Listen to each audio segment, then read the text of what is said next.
Bismillahirrahmanirrahim. Assalamualaikum warahmatullahi wabarakatuh. Kami dari kelompok 2 akan mempresentasikan hasil diskusi kami mengenai hakikat, fungsi, dan tipe kepemimpinan dalam pendidikan. Silahkan menyimak materi dari kelompok kami. Hakikat kepemimpinan dalam pendidikan. Menurut Sermal tahun 2015 halaman 245, pemimpin pada hakikatnya adalah seseorang yang mempunyai kemampuan untuk mempengaruhi perilaku orang lain dalam kerjanya dengan menggunakan kekuasaan. Dalam konteks kepemimpinan pendidikan, pemimpin adalah semua orang yang bertanggung jawab dalam proses perbaikan mutu dalam fungsi utamanya. Oleh karena itu, fungsi dari kepemimpinan dalam pendidikan haruslah tertuju pada mutu belajar serta semua staf lain yang mendukungnya. Terima kasih. Menurut Nasution pada tahun 2015 dalam bukunya halaman 74, kepemimpinan pendidikan adalah kemampuan untuk mempengaruhi, mengkoordinir, dan menggerakkan orang-orang yang ada dalam hubungannya dengan pelaksanaan dan pengembangan pendidikan agar dapat dicapai tujuan pendidikan yang efektif dan efisien. Menurut Fatona 2013 halaman 112, kepemimpinan pendidikan adalah suatu kesiapan, kemampuan yang dimiliki oleh seseorang dalam proses mempengaruhi, mendorong, membimbing, mengarahkan, dan menggerakkan orang lain yang ada hubungannya dengan pelaksanaan dan pengembangan pendidikan dan mengajar agar segenap kegiatan dapat berjalan secara efisien dalam mencapai tujuan pendidikan. Berdasarkan pada pendapat di atas, dapat disimpulkan bahwa kepemimpinan pendidikan adalah seseorang yang memiliki kemampuan untuk mempengaruhi, mendorong, membimbing, mengarahkan, dan menggerakkan para anggotanya untuk melaksanakan serta mengembangkan pendidikan maupun pengajaran agar setiap kegiatan dapat berjalan secara efisien dan efisien. Dalam mencapai tujuan, suatu keberhasilan sebuah institusi pendidikan lebih identik dengan keberhasilan kepemimpinan pendidikan. Menurut Rohmat 2006 halaman 2, kepemimpinan pendidikan mempunyai fungsi sebagai berikut. Kepemimpinan pendidikan sebagai manajer, sebagai pemimpin, dan sebagai pendidik. Akan tetapi, secara lebih rinci, Departemen Pendidikan Nasional, Depdiknas, membagi fungsi kepemimpinan pendidikan menjadi 7, yaitu yang ke-1 ada sebagai pendidik edukator, yang kedua ada manajer, yang ketiga ada administrator, yang keempat ada supervisor, yang kelima ada leader, yang keenam ada inovator, dan ketujuh ada motivator. 7 fungsi kepemimpinan itu sering disebut dengan istilah MASLIM. Fungsi kepemimpinan pendidikan sebagai edukator pendidik mencakup 7 aspek, yaitu prestasi tenaga pendidik, kemampuan membimbing tenaga pendidik, kemampuan membimbing karyawan, membimbing siswa, mengembangkan staf, kemampuan belajar dan mengikuti perkembangan iptek, dan kemampuan memberi contoh mengajar. Sementara itu, fungsi kepemimpinan pendidikan sebagai manajer mencakup aspek-aspek kemampuan menyusun program, menyusun organisasi kepegawaian dan institusi pendidikan, menggerakkan staf, dan aspek kemampuan mengoptimalkan daya institusi pendidikan. Fungsi kepemimpinan pendidikan sebagai administrator mencakup kemampuan mengelola administrasi, kegiatan belajar mengajar, serta bimbingan dan konseling, kesiswaan, ketenagaan, keuangan, sarana dan prasarana, maupun aspek kemampuan mengelola administrasi persuratan. Fungsi kepemimpinan pendidikan sebagai pendidik atau edukator, manajer, administrator, supervisor, leader, inovator, dan motivator atau MASLIM dapat diringkas menjadi 3 unsur pokok sebagai berikut. Yang pertama ada kepemimpinan pendidikan sebagai manajer mencakup di dalamnya fungsi sebagai administrator dan supervisor.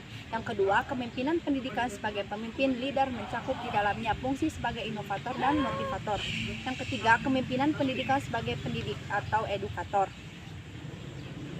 Sedangkan menurut Isti Fatona tahun 2013 halaman 114, fungsi kepemimpinan pendidikan menunjuk kepada berbagai aktivitas atau tindakan yang dilakukan oleh seorang kepala sekolah dalam upaya menggerakkan guru-guru,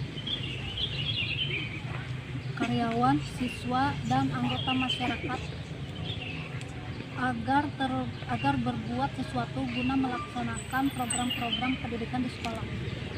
Lebih lanjut, M. Anwar mengatakan bahwa untuk memungkinkan tercapainya tujuan kepemimpinan pendidikan di sekolah, pada pokoknya kepemimpinan pendidikan memiliki 3 fungsi, yaitu 1. Membantu kelompok merumuskan tujuan pendidikan yang akan dicapai, yang akan menjadi pedoman untuk menentukan kegiatan-kegiatan yang akan dilakukan. Yang kedua, fungsi dalam menggerakkan guru-guru, karyawan, siswa, dan anggota masyarakat untuk menyukseskan program pendidikan di sekolah. Dan yang ketiga, menciptakan sekolah sebagai suatu lingkungan kerja yang harmonis, sehat, dinamis, dan nyaman, sehingga segenap anggota dapat bekerja dengan penuh produktivitas, akan memperoleh kepuasan kerja tinggi. Artinya, pemimpin harus menciptakan iklim organisasi yang mampu mendorong produktivitas pendidikan yang tinggi dan kepuasan kerja yang maksimal. Tipe 1. Tipe kepemimpinan otokratik. Seorang pemimpin yang tergolong otokratik memiliki serangkaian karakteristik yang biasanya dipandang sebagai karakteristik yang negatif. Dengan istilah lain, tipe otokratik adalah seorang yang egois. Dengan egoisnya, pemimpin otokratik melihat perannya sebagai sumber segala sesuatu dalam kehidupan organisasi. Seorang pemimpin yang otokratik ialah seorang pemimpin yang memiliki sikap sebagai berikut. Yang pertama, menganggap organisasi sebagai milik pribadi. Yang kedua, mengidentifikasi tujuan pribadi dengan tujuan organisasi. Yang ketiga, menganggap bawahan sebagai alat semata-mata. Yang keempat, tidak mau menerima kritik, saran, dan pendapat. Yang kelima, tergantung pada kekhusuan formilnya. Yang keenam yaitu tipe kepemimpinan laissez-faire atau masa bodoh. Tipe kepemimpinan ini memberi kekuasaan sepenuhnya kepada anggota atau bawahannya. Bawahan dapat mengembangkan sarannya sendiri, memecahkan masalahnya sendiri, dan pengarahan tidak ada atau hanya sedikit. Adapun sifat kepemimpinan ini seolah-olah tidak tampak, sebab pada tipe ini seorang pemimpin memberi kebebasan penuh kepada para anggotanya dalam melaksanakan setiap tugasnya. Di sini seorang pemimpin mempunyai keyakinan bahwa dengan memberikan kebebasan yang seluas-luasnya terhadap bawahan, maka semua usahanya akan cepat berhasil. Yang ketiga ada tipe kepemimpinan paternalistik, yaitu pemimpin yang perannya diwarnai oleh sikap kebapak-bapaan. Nah, kebapak-bapaan ini artinya mempunyai sifat melindungi, mengayomi, dan menolong anggota organisasi yang dipimpin olehnya. Nah, yang keempat ada tipe kepemimpinan demokratis. Seorang pemimpin yang demokratis menyadari bahwa organisasi harus disusun sedemikian rupa sehingga menggambarkan secara jelas beragam tugas dan kegiatan yang harus dilaksanakan demi tercapainya tujuan. Dalam tipe kepemimpinan yang demokratis ini sangat berbeda dengan kedua tipe kepemimpinan sebelumnya, karena pada tipe ini kepemimpinan demokratis ini pemimpin tidak bertindak otoriter dan tidak pula menyerahkan segala sesuatunya kepada bawahannya. Yang kelima, tipe kepemimpinan karismatik. Tipe kepemimpinan yang karismatik itu pada dasarnya tipe kepemimpinan yang dasarnya pada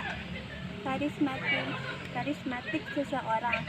Biasanya karismatik seseorang itu dapat mempengaruhi orang lain. Dengan karismatik yang memiliki seseorang, orang tersebut akan membuat mengarahkan bawahannya.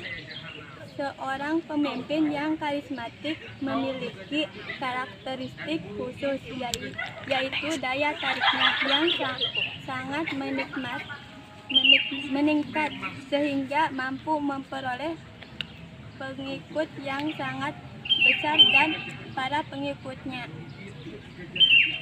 Yang keenam, ada tipe kepemimpinan militaristik, di mana tipe kepemimpinan ini biasa memakai cara yang lazim digunakan dalam pemimpinan. Nah, pemimpin yang bertipe militaristik ini mempunyai sifat-sifat yang pertama itu dalam menggerakkan bawahannya lebih sering mempergunakan perintah. Yang kedua, dalam menggerakkan bawahan senang bergantung kepada pangkat dan jabatannya. Ketiga itu Pemimpin yang tipe militeristik ini senang kepada formalitas yang berlebihan. Lalu yang keempat itu, pemimpin ini menuntut disiplin yang tinggi dan kaku dari bawahannya. Lalu yang kelima, mereka ini sukar menerima kritikan dari bawahannya. Dan yang terakhir itu, yang keenam, mereka menggemari upacara-upacara untuk berbagai keadaan. Sekian hasil pemaparan materi dari kelompok 2. Kurang lebihnya mohon maaf. Wabillahi taufiq wal hidayah. Wassalamualaikum warahmatullahi wabarakatuh. Terima kasih.